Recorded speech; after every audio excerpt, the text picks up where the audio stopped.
والصلاة والسلام على رسوله الكريم أما بعد فأعوذ بالله من الشيطان الرجيم بسم الله الرحمن الرحيم وما خلقت الجن والإنس إلا ليعبدون صدق الله العلي العظيم وصدق رسوله النبي الكريم الأمين ونحن على ذلك لمن الشاهدين والشاكرين والحمد لله رب العالمين.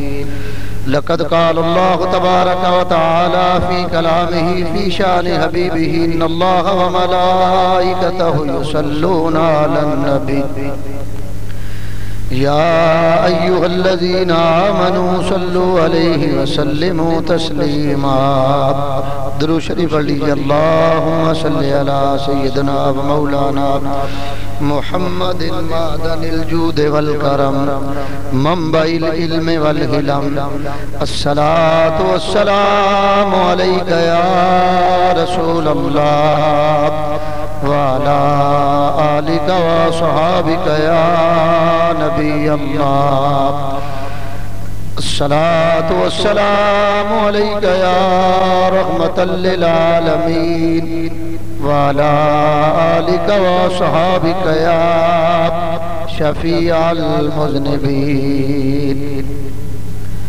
حمد و صلاة کے بعد میرے نہایت واجب الاحترام بزرگوں، بھائی اور عزیز، میں نے حضرات کے سامنے قرآن مجید فرقان حمید کے چند کلمات طیبات تلاوت کیے.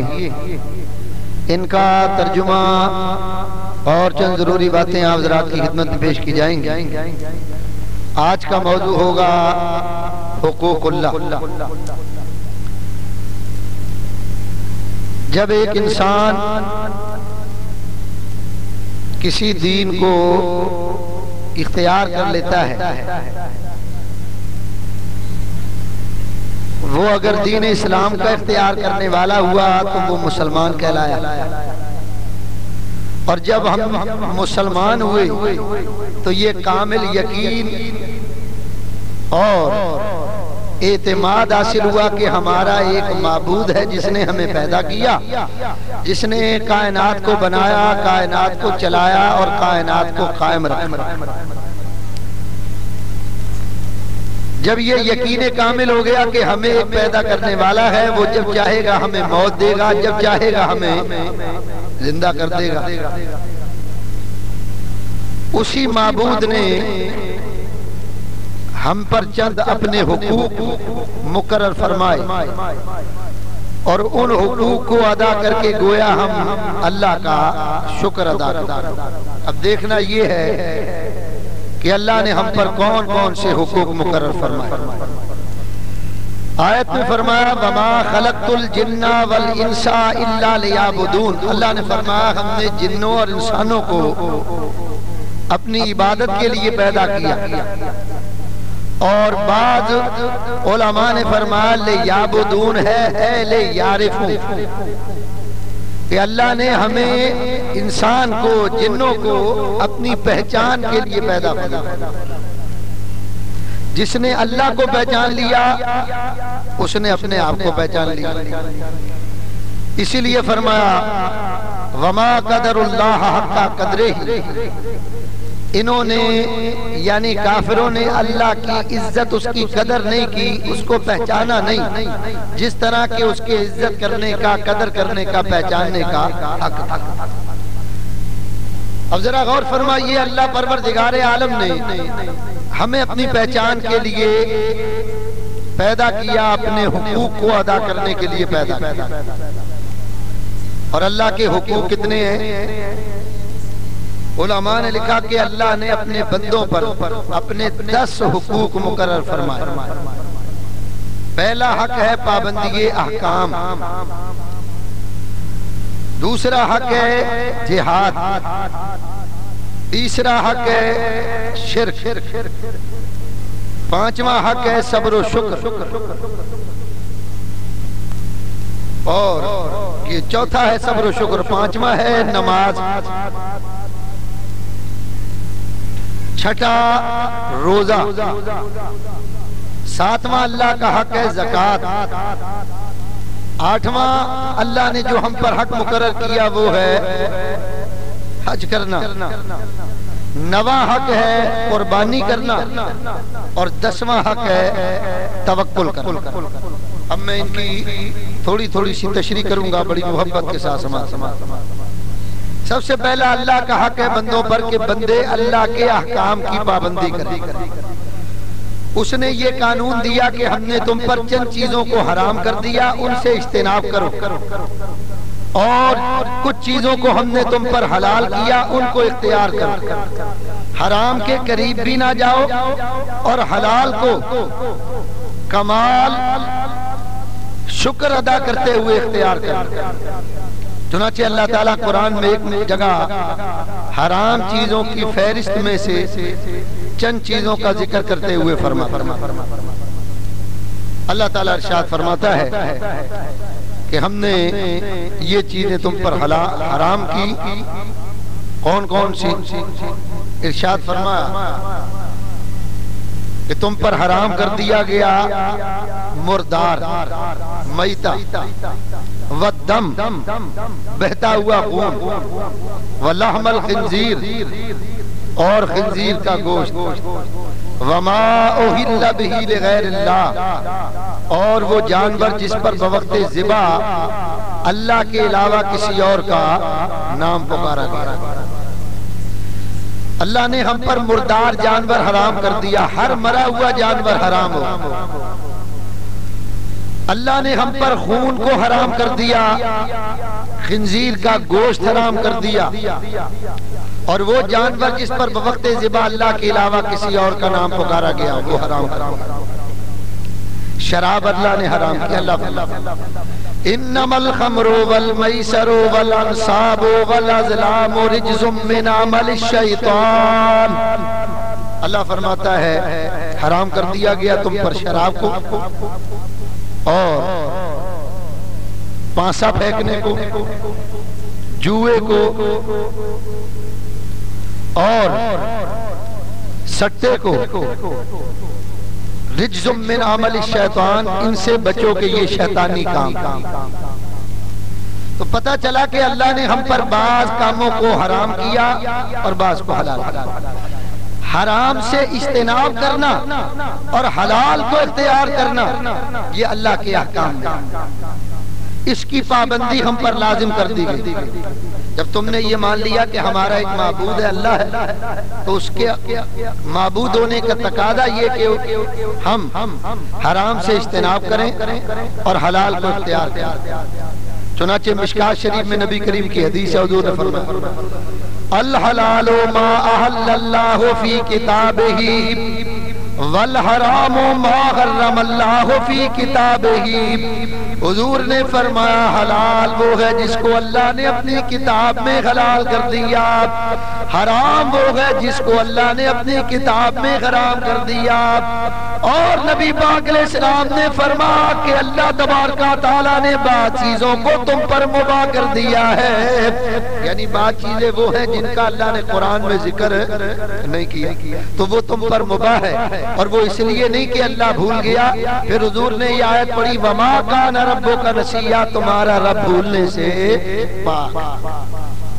اس کو کہتے ہیں پابندی احکام، کہ جو اللہ نے مقرر کر دیا اس کو مان لیا جائے۔ چنانچہ اسی لیے حضور کے اختیار پر ذکر کرتے ہوئے اللہ ایک جگہ فرماتا ہے ما آتاکم الرسول فخذوہ وما نہاکم عنہ فانتہوا۔ اللہ فرماتا ہمارا معبود جو کچھ تمہیں دے وہ لے لو، اور جس سے منع کرے اس سے باز آ جاؤ، یعنی جو کچھ وہ تمہیں دے تو اس کا دینا ہماری طرف سے، اور جس چیز سے وہ منع کر دے اس سے باز آ جاؤ کہ وہ منع کرنا بھی ہماری طرف سے۔ تو حلال کو اختیار کرنا، حرام سے اجتناب کرنا، یہ اللہ کا حق ہے بندہ۔ آج ہم اس چیز کی طرف بالکل ہی توجہ نہیں کرتے۔ حرام اگر آ رہا ہے آنے دو بھائی، حرام۔ حالانکہ نبی کریم نے فرمایا کہ جو جسم حرام سے پلے گا وہ کبھی جنت میں داخل نہیں ہوگا۔ موسیٰ علیہ السلام کا زمانہ ایک آدمی بڑا گڑ گڑا کر دعا مانگ رہا ہے۔ موسیٰ علیہ السلام نے کیا اللہ اگر اس کی دعا کی قبولیت میرے اختیار میں ہو تو میں تو فوراً دعا قبول کروں۔ اللہ نے فرمایا یہ ساری زندگی بھی دعا مانگتا رہے تو ہم قبول نہیں کریں۔ یا اللہ آخر وجہ کیا ہے تو اس کی دعا کو قبول کیوں نہیں فرمائے گا؟ اللہ نے فرمایا وجہ یہ ہے کہ اس کے گھر میں سامان حرام کا، تن پر لباس حرام کا، اور پیٹ میں سارا لقمہ حرام کا، یعنی سارا کھانا پیٹ میں وہ حرام کا۔ ہم اس کی دعا کو قبول نہیں فرمائیں۔ یہ اللہ کا پہلا حق ہے بندوں پر پابندی احکام۔ دوسرا حق اللہ تبارک و تعالی نے اپنے بندوں پر جو مقرر کیا وہ اللہ کی راہ میں جہاد کرنا ہے، جہاد فی سبیل اللہ کے لیے نکلنا۔ دیکھو یہ بات یاد رکھیے، جہاد یہ اسلام کا چھٹا رکن۔ جب ہم نے یہ مان لیا کہ ہمارا ایک معبود ہے اور ہم نے اس کے کہنے پر چلنا ہے تو اسی کا تو حکم ہے کہ تم میری راہ میں جہاد کرنے کے لیے نکلو۔ اور جہاد کا مقصد یہ ہوتا ہے، پہلا مقصد یہ کہ اللہ کے دین کو زمین پر نافذ کر دیا۔ ہر مسلمان کو یہ حکم ہے کہ وہ اللہ کے دین کی سربلندی اور اللہ کے دین کے نفاذ کے لیے کوشش کرے، جد و جہد کرے، جہاد کے لیے نکلے۔ یہ یاد رکھیے جہاد کو اللہ نے تمام احکامات پر فوقیت اور فضیلت عطا فرمائی۔ اور جہاد کی دو قسمیں، ایک جانی ایک مالی۔ جو لوگ تندرست ہیں، جوان ہیں، طاقتور، وہ تو اللہ کی راہ میں جسم کے ساتھ جہاد کریں، اور جو لوگ کمزور ہیں، ضعیف ہیں، یا کسی اور وجہ سے وہ جا نہیں سکتے تو وہ اپنے مال کے ذریعے سے اللہ کی راہ میں جہاد کریں، اور ان کو اتنا ہی ثواب ملے گا جتنا تیر و تفنگ لے کر، تیغ و تفنگ لے کر، تلوار لے کر، ہتھیار لے کر بندہ مومن اللہ کی راہ میں جہاد کے لیے نکلے، اتنا ہی ثواب۔ چنانچہ اللہ ارشاد فرماتا ہے، اللہ تعالیٰ ارشاد فرماتا ہے وَجَاهِدُوا بِأَمْوَالِكُمْ وَأَنفُسِكُمْ فِي سَبِيلِ اللَّهِ ذَلِكُمْ خَيْرٌ لَكُمْ إِن كُنتُمْ تَعْلَمُونَ۔ اللہ فرماتا ہے اور تم اپنے مال اور جان سے اللہ کی راہ میں جہاد کرو، یہی تمہارے لیے بہت اچھی بات ہے اگر تم سمجھتے ہو۔ یعنی بتا دیا اگر تم سمجھو تو تمہارے لیے یہی بات درست ہے کہ تم اپنی مال اور جان سے اللہ کی راہ میں جہاد کرو۔ جہاد کا دوسرا مقصد یہ کہ بندہ مومن رسول کی اطاعت کرنے لگے۔ اللہ جب حکم دیتا تو براہ راست رسول کے پاس حکم آتا ہے، اب اس حکم پر عملی طور پر عمل کرا کر دکھانا یہ رسول کا کام۔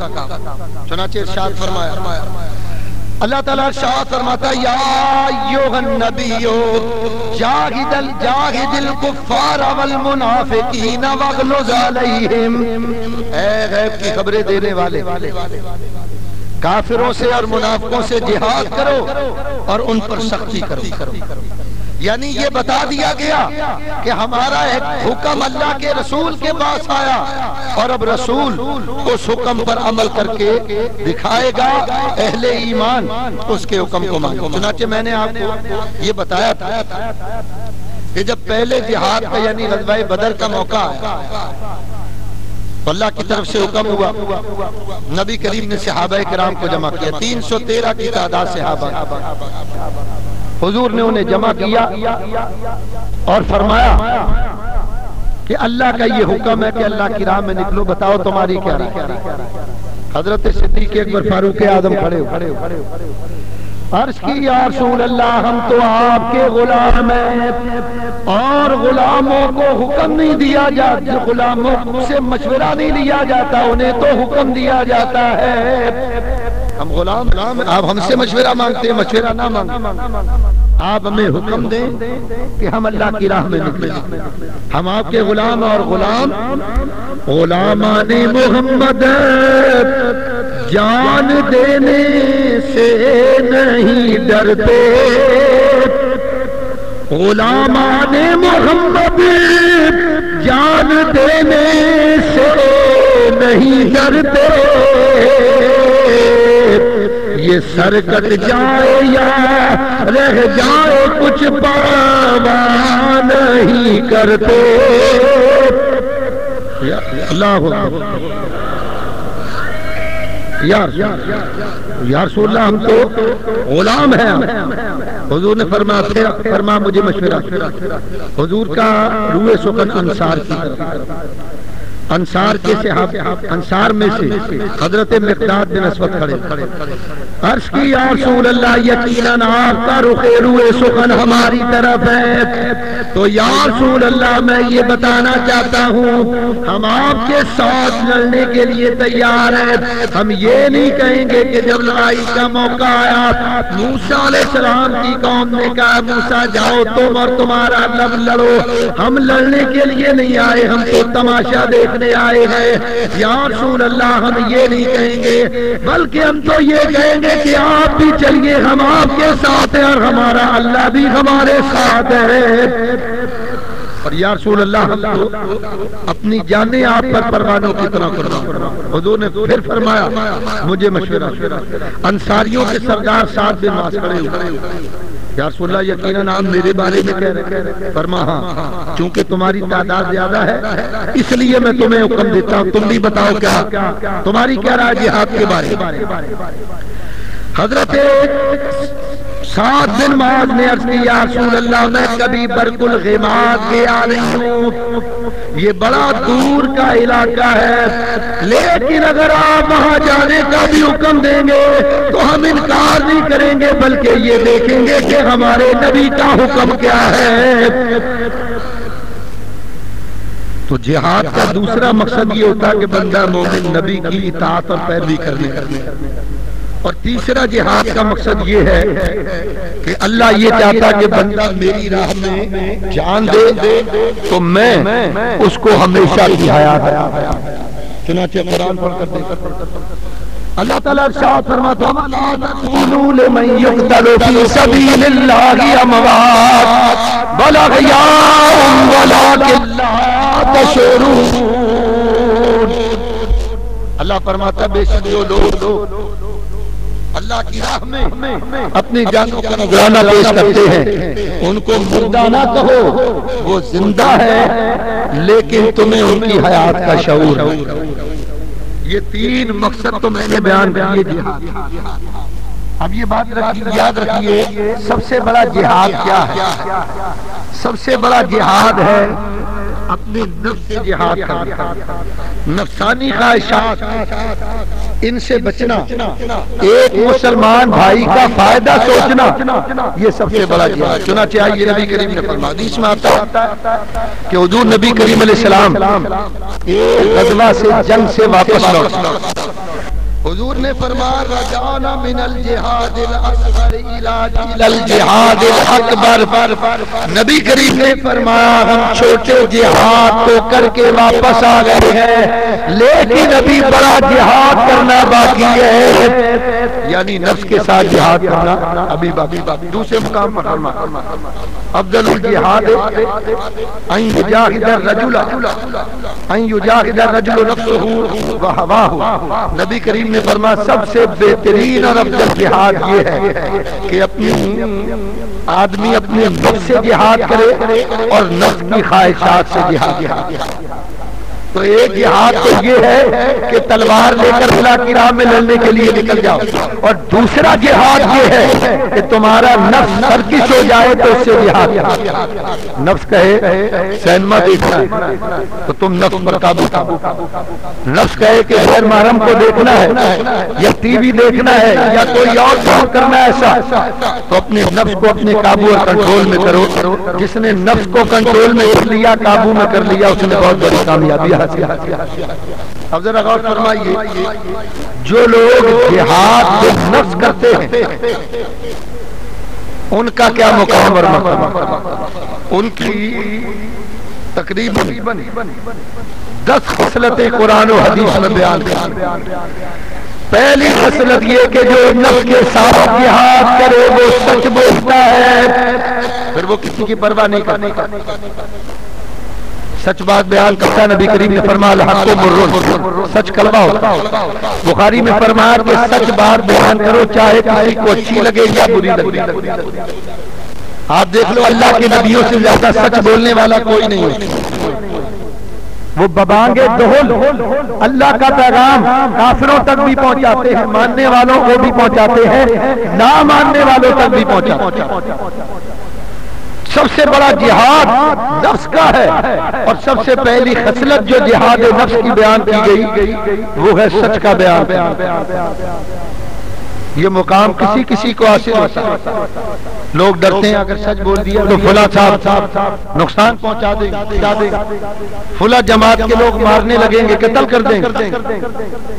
بولو مرنا تو تم نے ویسے بھی، بستر پر ایڑیاں رگڑ کر مر جاؤ یا سچ بول کر اللہ کی راہ میں جان دے دو، فیصلہ تمہارے اوپر ہے۔ مرنا دونوں ہی طرح سے ہے، بستر پر مرو گے تب بھی گھر والے روئیں گے، اللہ کی راہ میں نکل کر مرو گے تب بھی گھر والے روئیں گے۔ بتانا صرف یہ ہے کہ تم نے مرنا ہے، یہ تو طے ہے، تو وہ راستہ اختیار کرو جس میں اللہ اس کا رسول راضی۔ عقل مند وہ ہے کہ جو اللہ اس کے رسول کو راضی۔ دوسری خصلت یہ کہ جہاد میں نفس کرنے والا جھوٹ نہیں بولے، جھوٹ سے اجتناب کرے۔ تیسری خصلت یہ ہے کہ وہ بندہ مومن جو جہاد میں نفس کرے گا وہ وعدہ خلافی نہیں کرے گا، جو وعدہ کر لے گا اس کو پورا کرے گا۔ قول مردہ جاں دارست، مرد جب بات کر لیتے ہیں تو پھر جان دے کر اس کو پورا کرنا۔ کسی چیز کا وعدہ کر لیا تو پھر اس کو جان دے کر بھی پورا کرنا، یہ جہاد میں نفس کرنے والوں کی نشانی۔ چوتھی نشانی یہ کہ جو جہاد میں نفس کرنے والا ہے، اپنی نفسانی خواہشات سے لڑنے والا، وہ کسی کو بد دعا نہیں دے، اس کی زبان سے کسی کے لیے بد دعا کا کلمہ نہیں نکلے گا، چاہے کوئی کتنا ہی نقصان پہنچانے گا۔ پانچویں خصلت یہ کہ جو جہاد میں نفس کرنے والا ہے وہ لعنت نہیں دے گا کسی کو، لعنت ملامت سے اجتناب کرے گا۔ کتنا بڑا نقصان اس کا کر دیا جائے وہ پھر بھی اس سے اجتناب کرے گا اور بچے۔ چھٹی خصلت یا چھٹی نشانی جہاد میں نفس کرنے والے کی یہ کہ وہ کسی کو کافر نہیں کہے گا، کسی کو مشرک نہیں کرے گا، وہ تو اپنے اعمال کی طرف دیکھے۔ میں اپنے اعمال اگر اللہ کی بارگاہ میں قبول کراؤں تو یہ بڑی بات ہے کہ جائے کہ میں کسی کو کافر کہوں، کسی کو مشرک کہوں، وہ کسی کے بارے میں بد اخلاقی کا مظاہرہ نہیں کرے۔ ساتویں خصلت یہ کہ جو جہاد میں نفس کرنے والا اس میں یہ صلاحیت پیدا ہو جائے گی کہ وہ صغائر اور کبائر سے اپنے جسم کو بچائے، اس کے ہاتھ، پاؤں، آنکھ، کان، زبان، شرمگاہ یہ صغیرہ اور کبیرہ گناہ کرنے سے بعد آ جائے گا۔ وہ اپنے افعال کا جائزہ لے گا، اپنے اعمال کا جائزہ لے گا، افعال اور اعمال کا جائزہ لے کر اپنے جسم کو ان تمام برے کاموں سے بچائے۔ آٹھویں خصلت یہ کہ جو جہاد میں نفس کرنے والا ہے، جہاد میں نفس کرنے والا اللہ تبارک و تعالیٰ ہی کی طرف توجہ اور بھروسہ رکھے گا، وہ مخلوق سے کسی چیز کا امیدوار نہیں ہوگا۔ یعنی آپ دیکھیں تراویح گزری، رمضان گزر، حفاظ تراویح پڑھا، اگر ان کے دل میں یہ نیت ہے کہ میں تراویح پڑھاؤں گا مجھے اتنے 1000 روپے ملے، تو اس کا یہ سوچنا سمجھنا بالکل غلط۔ وہ یہ نیت اور امید رکھے کہ اس پر جو صلہ ہے وہ میرے معبود کی طرف سے، اور وہ جو چاہے گا مجھے دے گا، میں خوشی اس کو اختیار کر لوں گا، قبول کر۔ تو جہاد میں نفس کرنے والے کی ایک خوبی یہ بتائی گئی کہ وہ اپنا بوجھ کسی پر نہیں ڈالتا، یعنی وہ اللہ ہی پر بھروسہ اور توکل رکھتا۔ اور نبی خصلت یہ کہ جہاد میں نفس کرنے والے میں طمع اور لالچ نہیں ہوتی، یعنی وہ نماز اس لیے نہیں پڑھتا کہ جنت ملے گی، روزہ اس لیے نہیں رکھتا کہ اسے جنت ملے گی، حج اس لیے نہیں کرتا کہ جنت ملے گی، یہ سارے کام اس لیے کرتا ہے کہ اللہ راضی ہو۔ چنانچہ حضرت علی المرتضیٰ کا قول نہج البلاغہ کے اندر حضرت علی فرماتے ہیں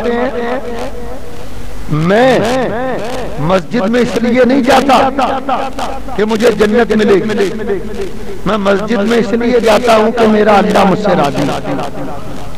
اور ایک مقام پر حضرت علی فرماتے ہیں کہ جب میں کوئی دعا مانگتا ہوں اور وہ دعا قبول ہو جاتی ہے تو میں بڑا خوش ہوتا ہوں کہ یہ جو کچھ میں نے مانگا تھا مجھے ملا، میری مرضی کے مطابق ہوا۔ لیکن اگر کوئی دعا قبول نہیں ہوتی تو میں اور بھی زیادہ خوش ہو جاتا ہوں، اس لیے کہ اب وہ کچھ ہوا جو اللہ کی مرضی کے مطابق۔ فرماتے میری دعا قبول ہو تو میں خوش ہوتا ہوں کہ میری مرضی کے مطابق، اور دعا قبول نہیں ہوتی تو اور زیادہ خوش ہوتا ہوں کہ یہ اللہ کی مرضی کے مطابق۔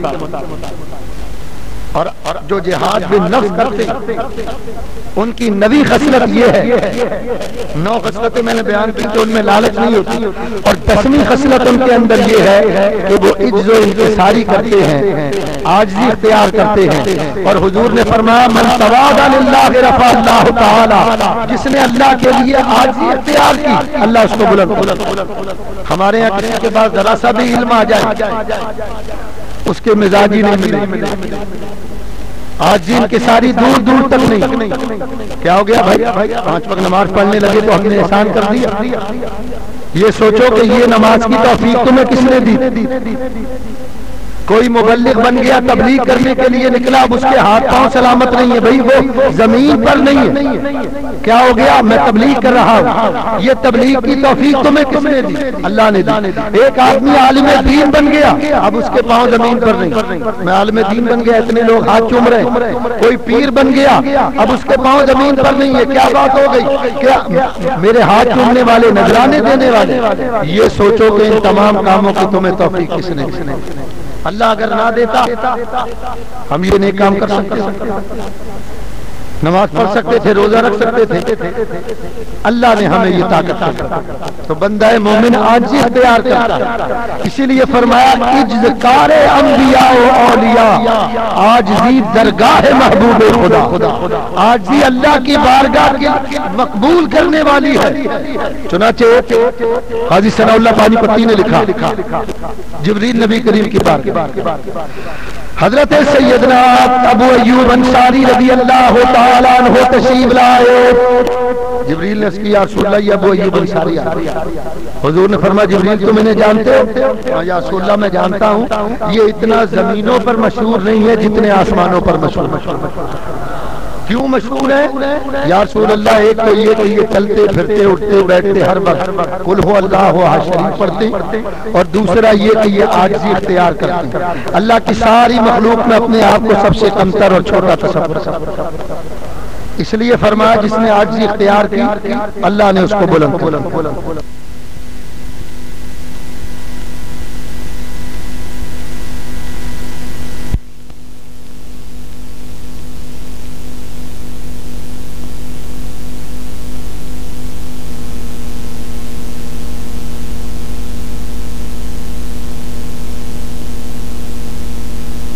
دس خصلتیں بیان۔ اب آئیے اللہ کا اس کے بندوں پر تیسرا حق ہے شرک، کہ بندہ مومن اللہ کے ساتھ کسی کو شریک نہ کرے۔ جب تم نے یہ مان لیا کہ تمہارا ایک معبود ہے، اللہ ہے، تو پھر اسی کو تمام طاقتوں کا محور اور مرکز سمجھو۔ اللہ تعالیٰ ارشاد فرماتا ہے ان اللہ لا یغفر ان یشرک بہ ویغفر ما دون ذلک لمن یشاء۔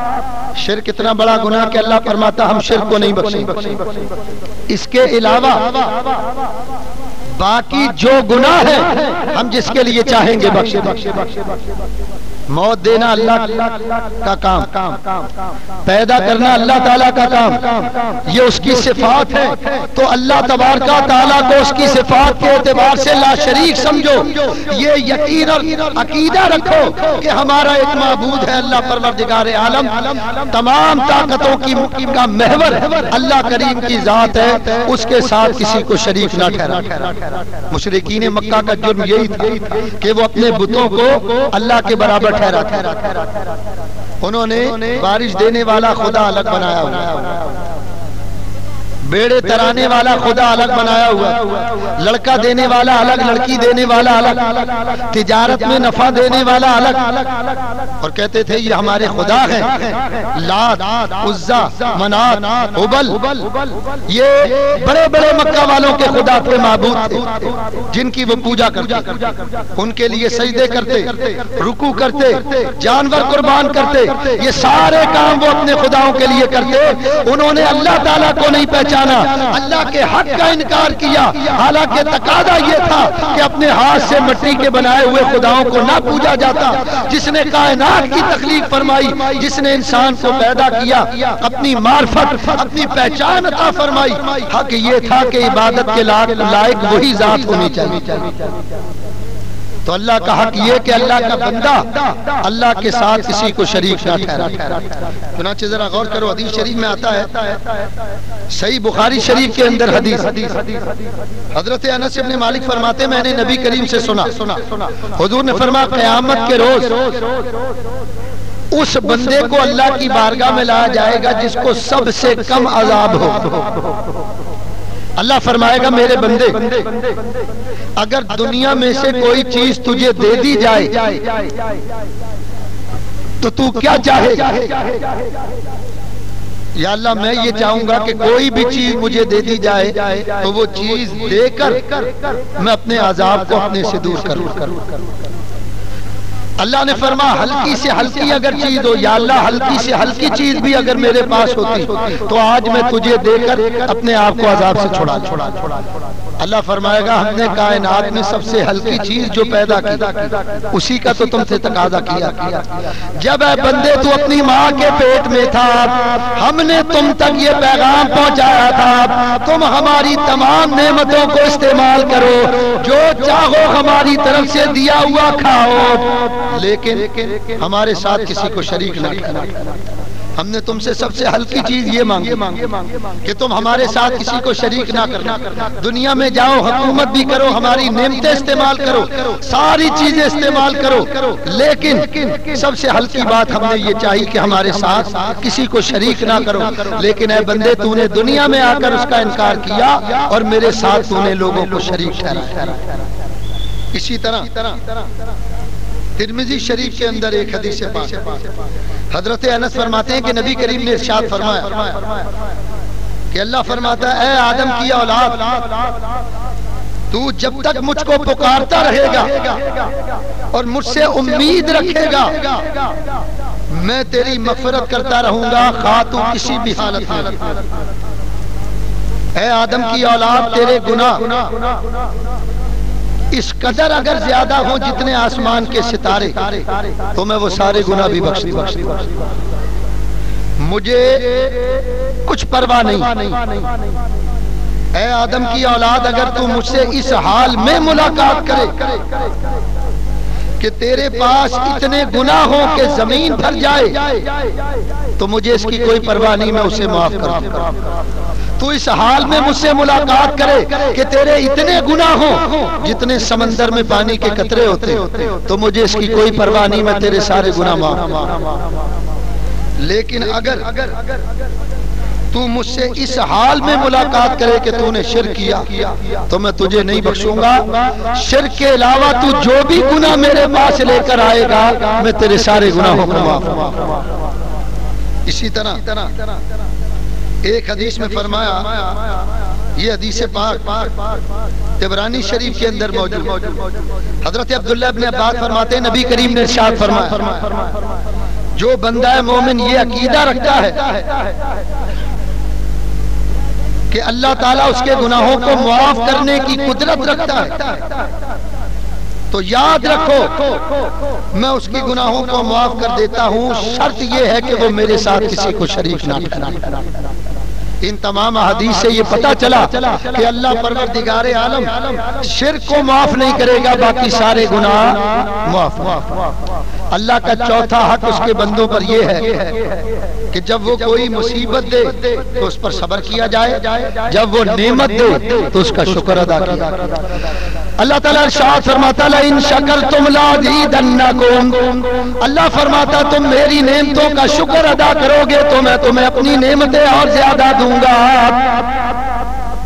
میرے دوستوں بزرگوں عزیزوں، اس نے ہمیں دیکھنے کو آنکھ دی، سننے کو کان دیے، سونگنے کو ناک دی، بولنے کو زبان دی، کام کرنے کو ہاتھ، چلنے کو پاؤں۔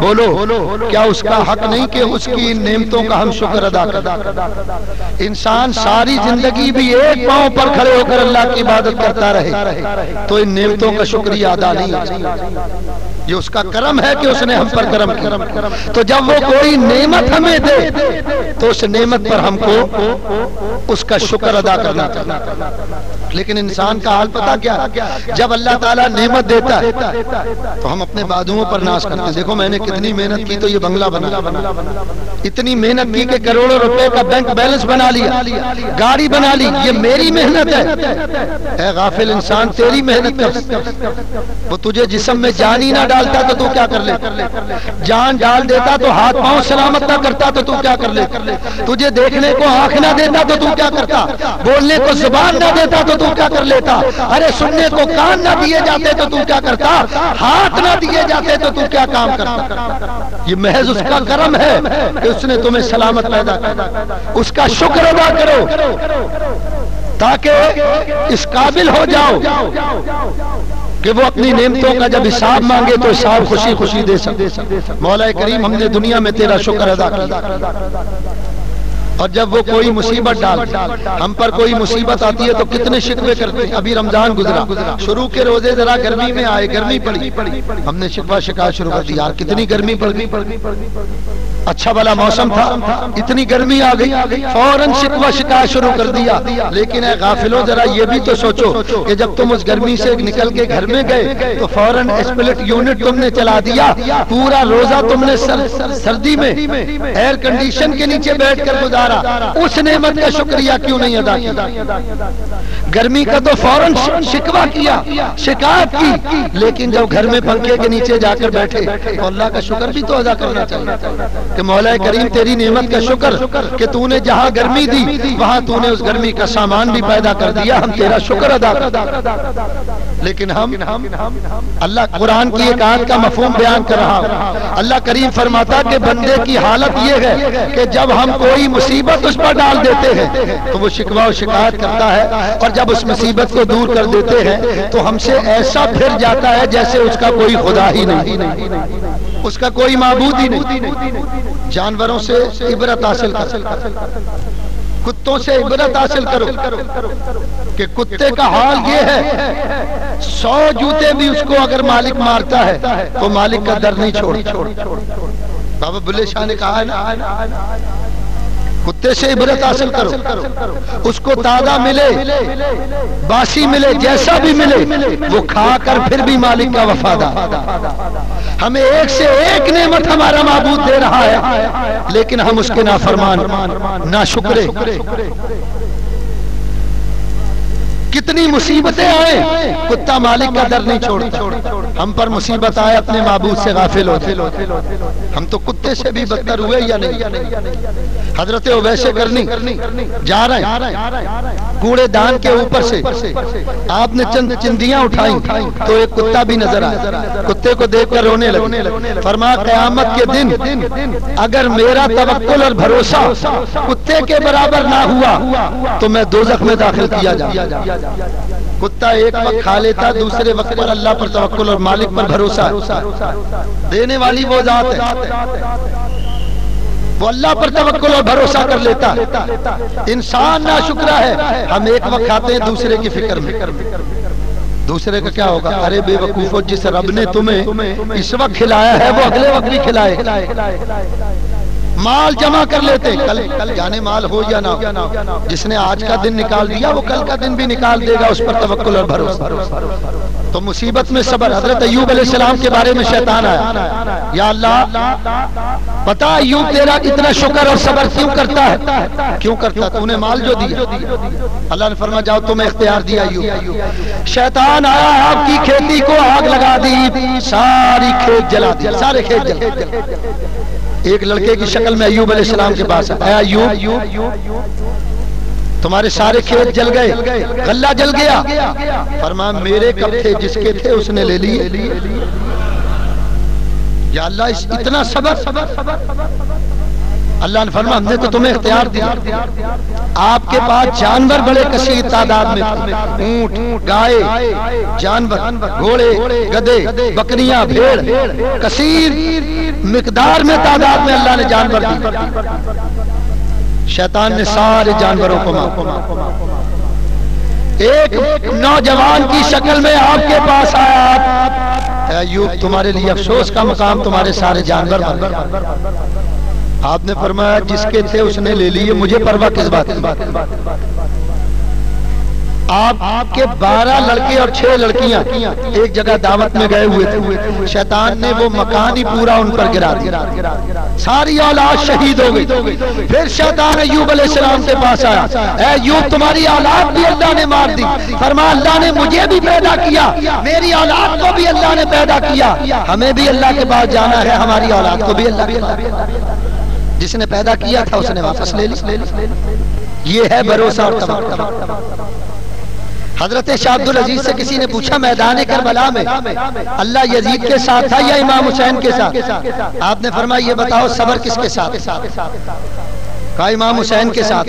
وہاں جبر تھا، حسینی کیمپ میں صبر تھا، وہاں ظلم تھا، یہاں برداشت تھی، وہاں پر ظالم تھے، یہاں پر پیاسے تھے، وہاں ظالم تھے، یہاں مظلوم تھے، وہاں پر پانی روکنے والے تھے، یہاں پانی سے رکنے والے تھے، وہاں کھانے سے روکنے والے تھے، یہاں کھانے سے رکنے والے تھے، وہاں فخر کرنے والے تھے، یہاں اللہ پر توکل کرنے والے۔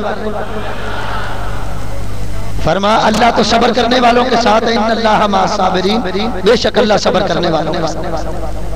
تو یہ اللہ کا چوتھا حق ہے کہ ہم صبر کریں۔ پانچواں حق اللہ کا یہ ہے کہ بندہ مومن 5 وقت نماز ادا کرے دن۔ اللہ کا حکم ہے تم 5 وقت نماز پابندی سے ادا کرو۔ ہم نے تمہیں 5 نمازیں دی، وہ 5 نماز پابندی سے پڑھو، یہ اللہ کا حق۔ فجر کی نماز، ظہر، عصر، مغرب، عشاء، صبح کی نماز کیوں دی گئی؟ اے بندہ مومن تو سویا ہوا ہے، تیرے جسم میں سستی ہے، ذرا تو بیدار ہو جا۔ اب وہ بیدار ہوا، اس نے وضو کیا۔ اگر تو جسم کی سستی کو بھگانا چاہتا ہے تو پھر تو فجر کی 2 فرض اور 2 سنتیں ادا کر کے ذرا ورزش کر لے تاکہ تیری سستی دور ہو۔ چونکہ میدہ خالی تھا نا، اس لیے 2 رکعتیں دی گئی، فرض۔ زیادہ مشقت نہیں کرائی گئی۔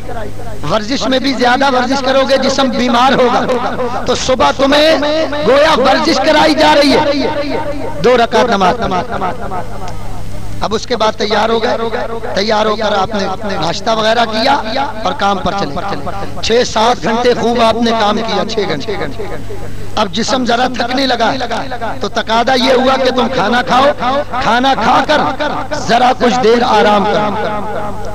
آدھا گھنٹہ تم نے آرام کر لیا، اب تم ظہر کی نماز پڑھنے کھڑے ہو جاؤ، اس لیے کہ وہ جو کچھ تم نے کھایا ہے جسم کے اندر ہے، اس کھانے کو اگر ہضم کرنا ہے تو اب تم 4 رکعت ظہر کی نماز پڑھ لو گے، وہ کھانا اچھی طرح ہضم ہوگا اور جسم کا جزء بن جائے گا۔ اس کے بعد بندہ مومن کے لیے عصر کی نماز کو اللہ کریم نے مقرر فرما دیا کہ اے بندہ مومن تو عصر کی نماز کو ادا کر۔ عصر کی نماز کو ادا کرنے کے اندر لیے حکمت یہ رکھی گئی کہ بندہ مومن 2.5-3 گھنٹے کام سے فارغ ہونے کے بعد اب اپنے ذہن اور دماغ کو فریش کرنے کے لیے اس نے عصر کی نماز ادا کی۔ عصر کی نماز تم نے ادا کی، جسم میں ایک تازگی اللہ نے بحال کر، گھر آ کر ہاتھ منہ دھویا، چائے وغیرہ پی لی، کچھ دیر گھر والوں کے ساتھ تمام فکر سے آزاد ہو لیے مغرب کی نماز، یعنی جسم کو تمام تفکرات سے آزاد کیا مغرب کی نماز پڑھ، اور مغرب کی نماز ادا کرنے کے 1 گھنٹے کے بعد تم کھانا کھاؤ۔ کھانا کھانے کے بعد سائنس اور حکمت یہ کہتی ہے کہ 10-15 منٹ کی چہل قدمی کرو، تو وہ چہل قدمی تمہیں عشاء کی نماز کے اندر دے۔ اس کا اثر یہ ہوا کہ تمہارا کھانا جلدی ہضم ہوگا، اب تم فوراً سو جاؤ۔ تو یہ طبی فوائد اللہ کریم نے یہ رکھے نماز کے اندر کہ بندہ مومن نماز ادا کرے تو یہ طبی دینی دنیاوی فوائد حاصل، اور دینی بہت سے فوائد ہیں جو میں اکثر بیان کرتا ہوں۔ اس کے بعد اللہ کا چھٹا حق یہ ہے کہ بندہ مومن اپنے مال میں سے اللہ کی راہ میں زکوٰۃ ادا کرے۔ حضور نے فرمایا زکوٰۃ یہ جسم تمہارے مال کی میل ہے، تمہارا مال جو ہے وہ زکوٰۃ دینے سے پاک ہو جائے گا۔ صحابہ کرام رمضان کے مہینے میں اپنے مالوں کی زکوٰۃ نکالا کرتے تھے، وجہ یہ تھی کہ رمضان آئے گا، غریب مسلمان اس سے فائدہ حاصل وہ زکوٰۃ دے کر غریب کی مدد کر سکے۔ ہمارے پاکستان میں زکوٰۃ کا نظام درست نہیں، اگر یہ نظام زکوٰۃ کا درست ہو جائے، صحیح معنوں میں زکوٰۃ دینے والا زکوٰۃ ادا کرے، تو کوئی ہاتھ اس طرح نہ ہو، ہر ہاتھ اس طرح دینے والا ہو، لینے والا۔ نظام زکوٰۃ کو اگر صحیح معنوں میں فالو کر لیا جائے تو ہمارے ملک میں غربت ڈھونڈنے سے بھی نہ۔ تو حکم دیا گیا کہ تم اپنے مالوں کی زکوٰۃ دیا کرو۔ زکوٰۃ دینے کا فائدہ یہ کہ تمہارے اندر انسانی ہمدردی کا جذبہ پیدا ہو، ایک مسلمان دوسرے مسلمان کے حالات سے واقف۔ دیکھو جماعت نماز میں اسی لیے رکھی گئی کہ جب تم نماز پڑھنے کے لیے مسجد جاؤ گے، جماعت سے نماز پڑھو گے، ادھر بھی ایک تمہارا مسلمان بھائی، تمہارے اس طرف بھی ایک مسلمان بھائی، نماز سے فارغ ہوگے اسے سلام کرو گے، وہ تمہیں سلام کرے گا، بات کرنے کا جذبہ پیدا ہوگا، اسے تمہارے حالات کا پتہ چلے گا، تمہیں اس کے حالات کا پتہ چلے گا۔ نتیجہ یہ نکلے گا کہ اگر وہ غریب ہوگا تو تم اس کی مدد کرو گے، تم غریب ہوگے وہ تمہاری مدد کرے گا۔ تو ایک جماعت سے تمہیں یہ فائدہ ملا کہ انسانی ہمدردی پیدا ہوئی، اور معاشرے کے افراد کے بارے میں تمہیں سوچنے کا موقع ملا۔ اس لیے زکوٰۃ اور نماز کو اللہ نے مقرر کیا، یہ اللہ کا حق۔ اس کے بعد 7واں حق ہم پر روزے کا۔ پورا سال اللہ تعالیٰ نے ہمیں مختلف نعمتیں دی ہیں، ہر چیز پورا سال ہم کھاتے ہیں۔ بلکہ میں تمہیں اپنی بات بتاؤں، جب میں کاروان اسلامی والے پہلی بار مجھے لے کر گئے عمرے کے لیے، تو رمضانوں میں عمرے کے لیے گئے، یہاں میں نے پڑھا ہوا تھا کہ طائف کا انار بڑا اچھا، تو ایک دکان پر جا کر میں نے اس سے کہا رمان طائفی، مجھے طائف کا رمان چاہیے۔ یہ تھا کہ انار نہیں۔ روزے کے وقت بالکل نبی پاک کے روضہ اقدس کے سامنے ہم روزہ پڑھا، تو میرے دل سے یہ نکلا کہ کاش طائف کا وہ انار مجھے مل جاتا۔ چلو انار نہیں تو انار کا جوس۔ آپ یقین مانیں یہ دل سے نکلا تھا۔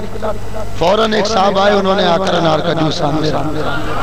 یہ میں نے زبان سے بھی نہیں کہا، صرف دل کے اندر۔ تو بتانا یہ کہ جو آپ چاہتے ہیں اللہ کریم وہ نعمت دیتا ہے یا پورا سال اللہ تعالی ہمیں ہر نعمت جو ہم چاہتے ہیں وہ اللہ ہمیں دیتا ہے، اس کو خریدنے کے ذرائع اللہ آسان کر دیتا ہے۔ لیکن اسی معبود کا حکم ہے کہ تم 11 مہینے کھاؤ، میں تم سے سوال نہیں کرتا۔ 1 مہینہ میرا حکم ہے کہ تم میری خاطر بھوکے رہو۔ تو کیا ہم اتنا نہیں کر سکتے کہ 1 مہینہ اپنے معبود کے لیے بھوکا؟ اور پھر بھوکا بھی کیسا رکھا کہ جب روزہ رکھنے لگو تو تمہیں حکم ہے کہ جو چاہو کھا پی لو، اور جب افطار کرنے کے لیے بیٹھے تو تمہیں اپنی بہترین نعمتیں عطا کر دی کہ لو تم کھاؤ۔ تمہارے سے صرف میرا تقاضا اور حکم یہ ہے، میں صرف تم سے یہ چاہتا ہوں کہ تم 12 گھنٹے میرے لیے بھوک کو چھوڑو۔ یہ اس کا حق ہے اللہ کا ہم پر کہ ہم اس کی بات کو مانیں. یہ اللہ تعالیٰ نے ہم پر 7واں حق اپنا مقرر فرمایا کہ ہم اللہ کریم کے لیے روزہ رکھیں. اس کا حکم ہے کہ ہم اس کی بات کو تسلیم کریں. جو ابھی دیکھو پاکستان میں آٹے کی کتنی کمی، 32 روپے کلو آٹا بک رہا. ہم اس فکر میں ہوتے ہیں کہ یار آٹا کہیں سے 10 کلو آٹا مل جائے. فیکٹری میں اگر لائن لگانی پڑے تو ہم لائن لگا لیتے ہیں، اس لیے کہ ہم جانتے ہیں کہ ہماری حیات کے لیے یہ ضروری ہے، ہماری بقا کے لیے یہ ضروری ہے. یہ نہیں ملے گا تو ہم زندہ نہیں رہیں گے. ارے اسی فلسفے کو سمجھانے کے لیے تو روزہ دیا گیا کہ تم نے 12 گھنٹے یہ آٹا نہیں کھایا تمہیں موت نہیں آئی، تم زندہ ہو. تمہیں یہ پریکٹیکل تو کرایا جا رہا ہے روزہ رکھ کر کہ اگر کبھی اللہ کی نعمت نہ ملے، کبھی قحط پڑ جائے تو تمہیں بھوکا رہنے کی عادت ہونی چاہیے، بھوکا رہنا سمجھ سکو. اور یہ پریکٹیکل دنیا میں اس لیے کرایا جاتا ہے کہ قیامت کا دن 50,000 سال کا. اس دن کی بھوک کون برداشت کرے گا؟ اس دن کی پیاس کون برداشت کرے گا؟ اللہ کریم چاہتا یہ کہ میرا بندہ دنیا میں بھوک اور پیاس کو برداشت کرے تاکہ قیامت کی بھوک اور پیاس برداشت کرنے کی اس میں صلاحیت پیدا ہو، برداشت پیدا ہو جائے. اسی لیے تو فرمایا کہ جو دنیا کی بھوک اور پیاس کو برداشت نہیں کرتا وہ آخرت کی بھوک اور پیاس کو بھی برداشت نہیں کر سکتا. 12-13 گھنٹے کی بھوک برداشت نہیں کر سکتے تو 50,000 سال کے دن کی بھوک کون برداشت کرے؟ تو روزہ اسی لیے دیا گیا، اس کا حق ہے کہ جب اس کا حکم ہے تم کھاؤ پیو تو اب اس کا حکم ہے کہ تم بھوکے اور پیاسے رہو. اور جب تم بھوکے اور پیاسے رہو گے تو اس کا اجر کیا ہوگا؟ فرمایا الصوم لی وانا اجزا بہ. اللہ فرماتا روزہ میرے لیے ہے اور میں ہی روزے کی جزا.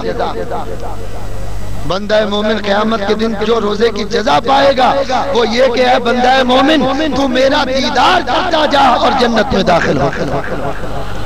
اور جنت میں وہ مقام ملے گا کہ اے بندہ مومن تو جنت میں جب چاہے میرا دیدار کرے. اللہ کریم نے ہم پر جو 8واں اپنا فرض مقرر کیا وہ حج مقرر. اللہ کا 8واں حق ہے کہ ہم حج کریں. ہمارے پاس مال ہو، انسان کو مال سے محبت ہوتی ہے، محنت سے مال جمع کر. 2 روپے کسی کو دینے کے لیے تیار نہیں، دانت سے پکڑ کر رکھ.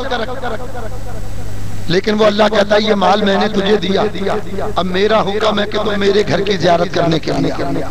وَلِلَّهِ عَلَى النَّاسِ حِجُّ الْبَيْتِ مَنِ اسْتَطَاعَ إِلَيْهِ سَبِيلًا. اللہ فرماتا ہم نے صاحب استطاعت پر اپنے گھر کا حج فرض کر دیا. اپنے مال کو اس کی راہ میں خرچ کرنا. حدیث شریف میں آتا ہے نبی کریم کی بارگاہ میں یمن سے کچھ لوگ آئے، یا رسول اللہ آپ حج کے بارے میں بتائیں اس کی فضیلت کیا. حضور نے فرمایا جب بندہ مومن حج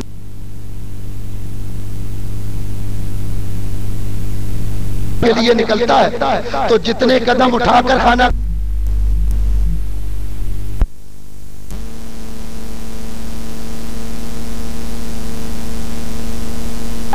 اپنے مال کو اس کی راہ میں خرچ کرنا. حدیث شریف میں آتا ہے نبی کریم کی بارگاہ میں یمن سے کچھ لوگ آئے، یا رسول اللہ آپ حج کے بارے میں بتائیں اس کی فضیلت کیا. حضور نے فرمایا جب بندہ مومن حج کے لیے نکلتا ہے تو جتنے قدم اٹھا کر خانہ کعبہ کے لیے جاتا ہے اللہ ہر قدم پر ایک نیکی عطا فرماتا. اگر سواری پر سوار ہو کر جاتا ہے تو سواری جتنے قدم اٹھاتی ہے اللہ ہر قدم پر ایک نیکی عطا فرماتا اور ایک گناہ معاف کر دیتا. پھر وہ آ کر خانہ کعبہ کو دیکھتا ہے تو دیکھ کر وہ جو بھی دعا مانگتا ہے اللہ وہ قبول فرما لیتا. آ کر کعبہ کا طواف کرتا ہے تو نبی کریم علیہ السلام نے فرمایا طواف میں بندہ مومن جب پاؤں اٹھاتا ہے تو اللہ ایک گناہ معاف کر دیتا ہے، پاؤں رکھتا ہے تو ایک نیکی عطا فرماتا. اور پھر جب طواف مکمل ہو جاتا ہے تو ایک فرشتہ آ کر اس کے کاندھے پر اس طرح اپنا پر مارتا ہے اور کہتا ہے بندہ مومن خوش ہو جا، اللہ نے آج سے تیرے سارے گناہوں کو معاف کر دیا ہے، آج سے تو نئی زندگی شروع. اس کے پاس بعد وہ صفا مروہ کی صحیح کرتا. تو صفا مروہ کی صحیح کرنے پر اللہ پروردگار عالم ہر قدم اٹھانے پر ایک نیکی عطا فرماتا. پھر وہ شیطان کو کنکریاں مارتا ہے تو ہر کنکری پر اللہ تعالیٰ اسے 7 ہلاکت میں ڈالنے والے گناہوں سے نجات دیتا ہے۔ وہ بال منڈواتا ہے تو ہر بال کے بدلے اللہ ایک نیکی عطا فرماتا ہے۔ میدان عرفات میں ٹھہرتا ہے تو اللہ فرماتا فرشتوں گواہ ہو جاؤ، آج میرے بندے بکھرے بالوں کے ساتھ اور گرد و غبار کے اندر ایک ہی لباس کے اندر میدان میں جمع ہوئے، گواہ ہو جاؤ اگر ان کے گناہ ریت کے ذرے کے برابر ہوں گے، آسمان کے ستاروں کے برابر ہوں گے، پانی کے قطروں کے برابر ہوں گے، ہم نے آج سارے گناہوں کو معاف فرمایا۔ اس لیے حج مقرر کیا۔ اللہ کا 8واں حق بندوں پر یہ ہے کہ بندہ مومن اللہ کریم کا شکر ادا کرتا، اور 9واں حق اللہ نے اپنے بندوں پر یہ مقرر کیا کہ وہ قربانی کریں۔ صاحب استطاعت ہے تو وہ قربانی کریں، سال میں ایک دن اپنے مال سے جانور خرید کر اس کو قربان کریں تاکہ اللہ پروردگار عالم کا شکر ادا ہو سکے۔ اللہ تعالیٰ قرآن میں یہ ارشاد فرما رہا ہے، اے حبیب آپ نماز پڑھیے اور اپنے رب کے لیے قربانی کیجئے۔ حضور علیہ الصلوۃ والسلام اپنی امت کے لیے قربانی کرتے، 2 دمبے قربان کرتے اور دعا مانگتے، یا اللہ ایک کو میری طرف سے اور ایک کو میری امت کی طرف سے قبول فرما۔ اس حدیث کی شرح کرتے ہوئے ملا علی قاری نے لکھا، حضور کی قربانی کا فائدہ یہ ہوتا ہے کہ جو لوگ قربانی کرتے ہیں امیر امتی، ان کی قربانیاں اللہ حضور کی قربانی کے صدقے قبول کر لیتا ہے، اور جو غریب قربانی نہیں کر سکتے انہیں نبی کریم کی قربانی کی وجہ سے اللہ قربانی کا ثواب عطا فرماتا ہے۔ قربانی بھی مقرر فرمائی، حق مقرر کیا کہ تم اللہ کی راہ میں قربانی کرو، اپنے مال کو قربان کرو۔ یہ قربانی کرنے کا مقصد یہ ہے، آج اللہ تم سے جانور قربان کرنے کو کہہ رہا ہے، تم جانور قربان کرو، کل کو حکم ہو تو اپنی جان اس کی راہ میں قربان کرو۔ یہ پریکٹیکل کرا جا کہ تم قربانی۔ حدیث شریف میں آتا ہے کہ جب بندہ مومن قربانی کے لیے جانور خریدنے جاتا ہے، جتنے قدم اٹھا کر جاتا اللہ ایک نیکی عطا فرماتا ہے۔ جتنی دیر جانور خریدتے ہوئے بیوپاری سے بات چیت کرتا ہے، اس کے نامہ اعمال میں تسبیح پڑھنے کا، سبحان اللہ پڑھنے کا ثواب لکھا۔ جانور کو خرید کر گھر اگر پیسے کہیں گم ہو گئے، گر گئے، تو اللہ ہر روپے کے بدلے 700 کے برابر ثواب عطا فرما۔ جانور خرید کر گھر لائے، جانور کے جسم میں جتنے بال ہیں اللہ ہر بال پر ایک نیکی عطا فرماتا۔ قربانی کرانی، جانور کو ذبح کیا، خون کا پہلا قطرہ زمین پر گرنے سے پہلے اللہ قربانی کرنے والے کو بخش دے، اور گوشت تقسیم کرتا ہے تو گوشت کے ہر لقمے کے بدلے اللہ ایک غلام آزاد کرنے کا ثواب تھا۔ اور 10واں حق اللہ تعالیٰ نے بندوں پر یہ مقرر کیا کہ اللہ پر بھروسہ اور توکل کیا جائے۔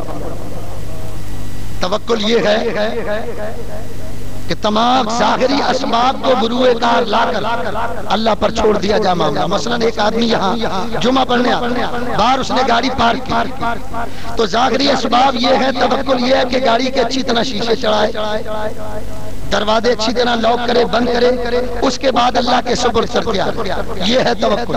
یہ نہیں ہے کہ شیشے کھلے چھوڑ دیے اور توکل کر لیے یا اللہ تیرے حوالے، تو پھر گاڑی کے صرف نشان ہی ملنے ہیں، پہیے کے گاڑی نہیں ملنی۔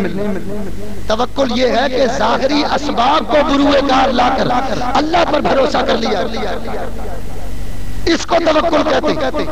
اور قرآن یہ کہتا وَمَن يَتَوَكَّلْ عَلَى اللَّهِ فَهُوَ حَسْبُهُ، اللہ فرماتا ہے جو اللہ پر توکل اور بھروسہ کر لیتا اللہ اس کے لیے کافی ہو جاتا ہے۔ پھر تمام معاملات اللہ پروردگار عالم اپنے ذمے لے لے۔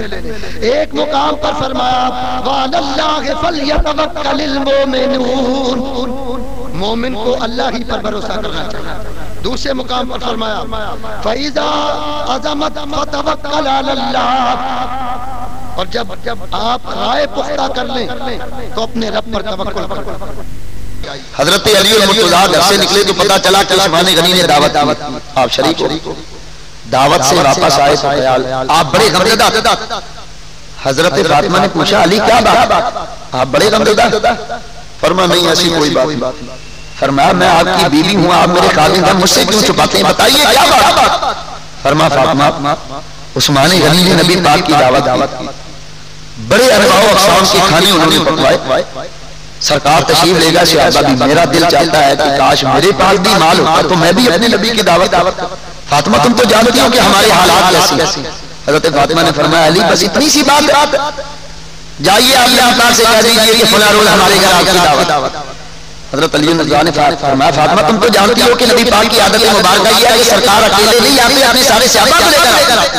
اب حضور اگر سب کو لے کر آ گئے تو ان کی دعوت کہاں سے کریں؟ فرمایا آپ جائیے اللہ تعالیٰ مالک.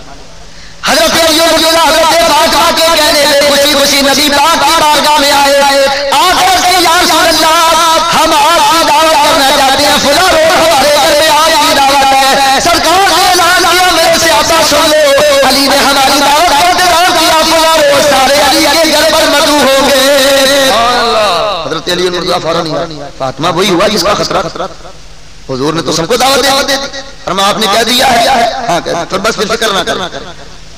لکھا ہے کتاب کا نام ہے جامع المعجزات یہ مصر کی چھپی ہوئی عربی کی کتاب.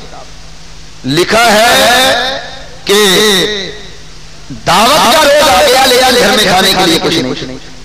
حضرت علی مرزا صبح سے بڑے پریشان فاطمہ یہ تم نے کیا کر دی؟ حضور تشریف لانے والے اور ادھر مخدرات عصمت و طہارت کی وہ پاک بی بی جو گھر کی چوکھٹ سے کبھی بغیر خاوند کی اجازت کے نہیں نکلی تھی. اور آج کی فاطمہ کا یہ حال ہے کہ خاوند دفتر میں ہو تو وہ منگل بازار میں بولو ہوتا یا نہیں. لیکن وہ مخدرات عصمت و طہارت کی پاک بی بی شوہر کی اجازت کے بغیر گھر سے باہر نہیں نکلی.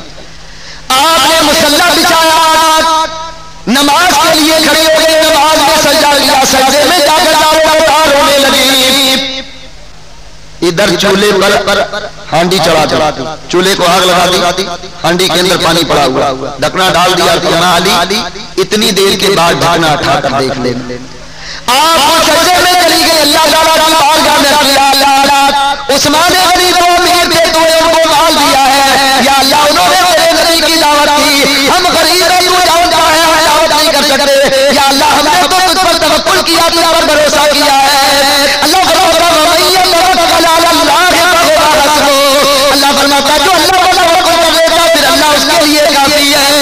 سبحان اللہ. حضرت فاطمہ نے یہ دعا مانگی زاروں کا راہ رونے لگی اور فرمایا علی ذرا پتیلے کا ڈھکنا ہٹا کر دیکھو. حضرت علی مرتضیٰ گئے ڈھکنا ہٹا کر دیکھا کہ وہ جنت کے کھانوں سے بھرا ہوا. سبحان اللہ.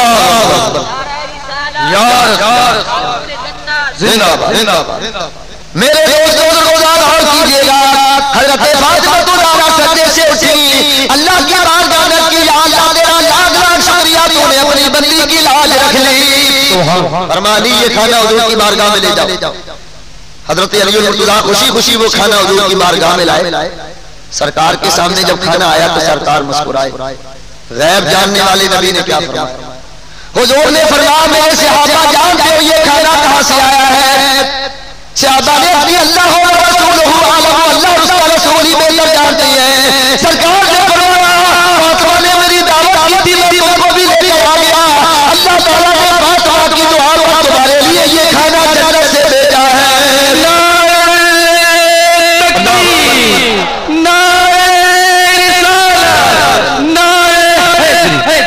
حضرت علی مرتضیٰ نے دیکھا دوڑ کر حضرت فاطمہ کے پاس آئے. فاطمہ حضور کھانا تناول فرما. فاطمہ ایک بات اور بھی. فرما علی کیا بات؟ جب میں عثمان غنی کے گھر گیا تھا نا آپ نے نبی پاک کے ہر قدم پر ایک غلام آزاد کیا. جتنے قدم اٹھا کر حضور حضرت عثمان غنی کے گھر میں گئے تھے ہر قدم پر عثمان غنی نے ایک غلام آزاد کیا. فاطمہ میرے پاس تو کوئی غلام نہیں, میرے پاس بھی غلام ہوتا تو میں بھی آزاد کرتا. دیکھو حدیث شریف کے اندر آتا ہے ایک مرتبہ چاروں صحابہ صدیق اکبر فاروق اعظم عثمان غنی حیدر قرار حضور کی بارگاہ میں. صدیق اکبر نے یا رسول اللہ میرے پاس 10 غلام ہیں گواہ رہی ہے میں نے ان کو اللہ کی رضا کے لیے آزاد کر دیا. جبریل آیا عرض کی یا رسول اللہ اللہ فرماتا ہے ان غلاموں کے جسموں میں جتنی نسیں ہیں ان کو 10 سے ضرب دو جو ہاتھ لے ضرب تعداد آئے گی. اللہ نے آپ کے اتنے امتیوں کو 10 سے آزاد کر دیا ہے. فاروق اعظم یا رسول اللہ میرے پاس 50 غلام ہیں میں نے اللہ کی رضا کے لیے آزاد کی. جبریل آیا یا رسول اللہ فرماتا ہے ان غلاموں کے سر میں جتنے بال ہیں ہم نے ان بالوں کو 50 سے ضرب دو جو حاصل ضرب تعداد آئے ہمیں آپ کی اتنی امتیوں کو دوزخ سے آزاد کر دیا. عثمان غنی آیا یا رسول اللہ میں نے 100 غلام اللہ کی رضا کے لیے خیرات کی. جبریل آیا کہ یا رسول اللہ غلاموں کے جسم پر جتنے بال ہیں ان کو 150 سے ضرب دو جو حاصل ضرب تعداد آئے گی اللہ تعالیٰ نے اپنے امتیوں کو دوزخ سے آزاد کر دیا ہے. حضرت علی رحمۃ اللہ یا رسول اللہ میرے پاس کوئی غلام نہیں, اگر کوئی غلام ہوتا تو میں آزاد کرتا. آپ تو جانتے ہیں میری حالت.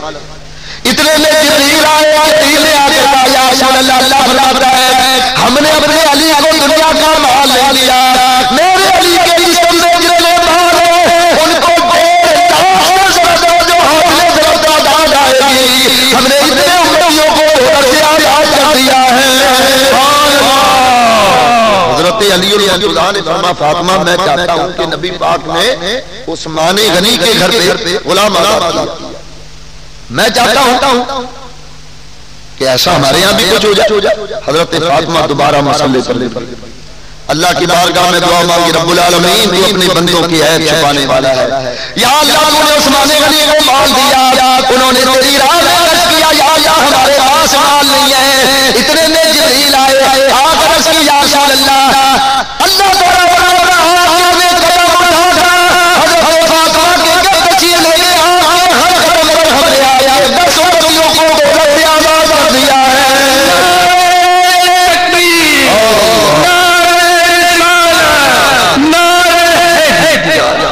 تو دیکھو مرد میں اور عورت میں اس طرح کا تعلق ہونا چاہیے. حضرت فاطمہ الزہرا رضی اللہ تعالی عنہا جو علماء نے لکھا ہے اتنی عبادت گزار تھی کہ سردی کی لمبی راتوں میں اتنا لمبا سجدہ کرتی کہ فجر کی اذان ہو جاتی.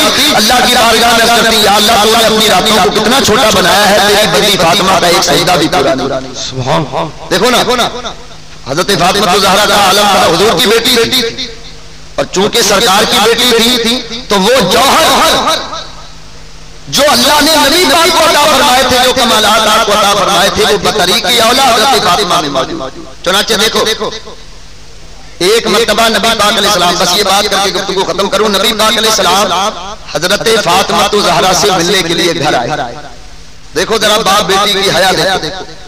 حضور ملنے کے لیے آئے تو حضرت فاطمہ الزہرا کا لباس جو تھا وہ پھٹا ہوا, ایسا لباس تھا کہ اس حالت میں آپ سامنے نہیں جا سکتی. حالانکہ بیٹی تھی, جانا چاہتی تو جا سکتی تھی, شریعت کی اجازت. حضور نے آواز دی فاطمہ, عرض کی ابا جان میں آپ کے سامنے نہیں آ سکتی. فرمایا بیٹی کیا بات؟ فرمایا ابا جان میرے پاس ایک لباس ہے, وہ بھی پھٹا ہوا لباس ہے, میں اس حالت میں ہوں کہ آپ کے سامنے نہیں جا سکتی. یہ کہنا تھا سرکار نے اپنی چادر اتار کر حضرت فاطمہ کی طرف پھینکی. فرمایا یہ لپیٹ کر آ جا, چادر لپیٹ کر. فرمایا ابا جان جو آپ نے جوڑا دیا تھا وہی دھو کر پہنتی. حضور گھر گئے اور گھر سے ایک جوڑا لے کر آئے. فرمایا فاطمہ لو اس کو بھی پہنا کرو. حضرت فاطمہ الزہرا نے وہ جوڑا رکھ لیا. کچھ دنوں کے بعد ایک سائل آ گیا, آ کر کہنے لگا نبی زادی میری بیوی کے پاس لباس نہیں ہے, وہ لباس دیا مجھے لباس دو تاکہ میں اس کو دیتا ہوں. میری مدد کرو, اللہ تعالیٰ تمہیں جنتی لباس عطا فرمائے گا. حضرت فاطمہ الزہرا نے جب یہ سنا تو گھر چلی گئی. جو لباس پہنی ہوئی اس کو اتار, جو نیا حضور نے دیا تھا وہ پہنا. جانے لگی تو خیال آیا فاطمہ تو رسول اللہ کی بیٹی ہے اور دنیا کی چیز کو اپنے اوپر ترجیح دیتی.